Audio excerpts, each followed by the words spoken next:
Hey, nerdy sports fan here, talking Week 7 NFL action. And the Raiders are going to visit the Packers. And, yeah, the Raiders are surprisingly okay this season. They're not good, all right? They're all right, though.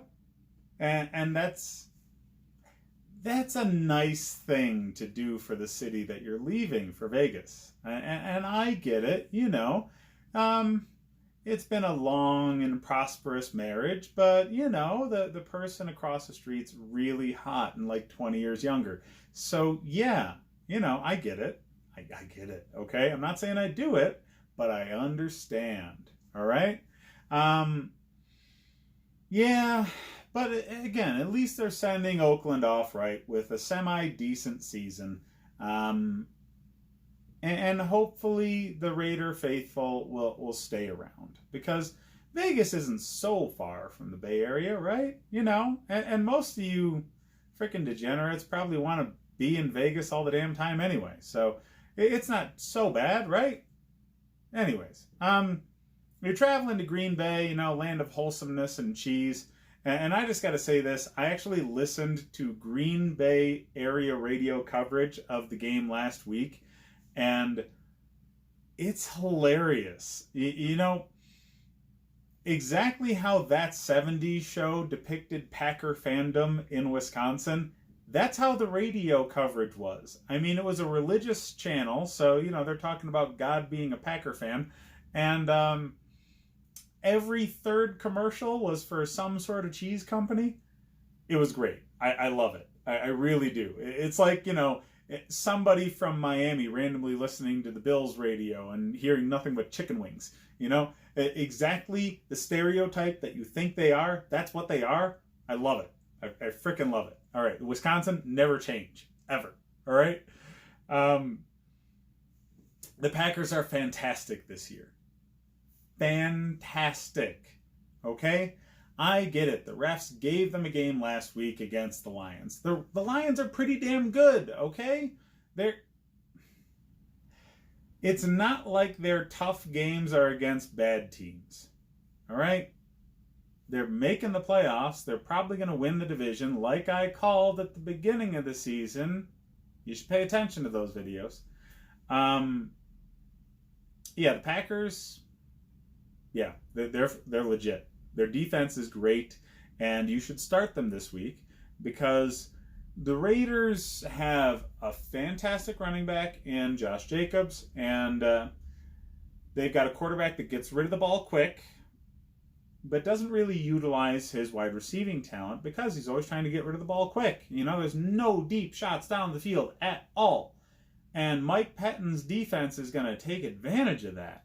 I mean, they're going to just kind of zone coverage, the middle-ish area of the field that Derek Carr always likes to pepper the ball in for his version of a deep throw. And they're going to send all sorts of blitzers his way to get him off timing. So if he does throw the ball short or throw a little bit quicker than he would even like to, he's going to be ripe for the picking in interceptions. They're probably not going to get to him and sack him a lot. That's not what happens with Derek Carr. But they're probably going to force him into turnovers because of pressure.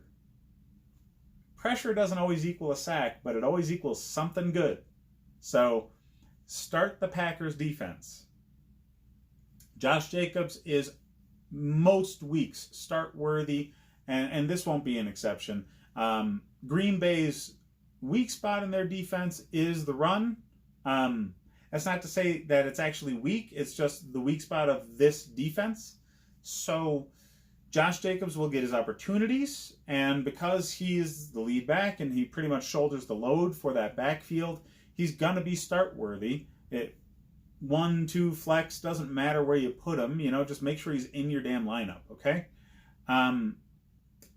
Waller is the number one passing option for the Raiders offense. It's weird to say of a tight end, but it happens, and he's going to remain that way. He's the safety net, and Derek Carr's going to need his safety net this game because he's going to be under a lot of pressure. So I would expect Waller to get his receptions, not necessarily turn it into a hell of a lot of yards or even a touchdown, but he'll get a lot of targets and a lot of catches. So in a PPR league, Waller is a worthy start.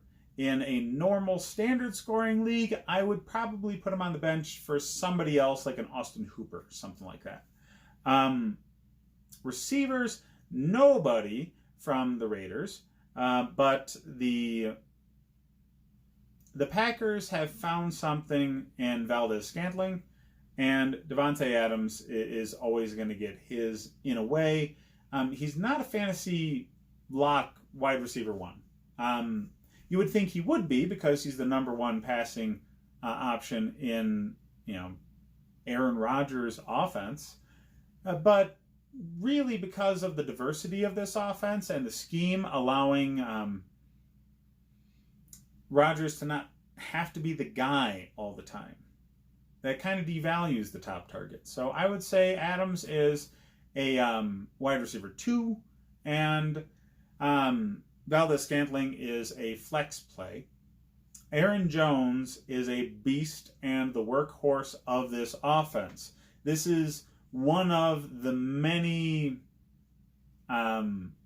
everybody wants to have this be the Sean McVay tree, but it's really just an extension of the Mike Shanahan tree, okay? Mike Shanahan begot Kyle Shanahan, and Kyle Shanahan and Sean McVay produced all these other jamokes that are in the league now.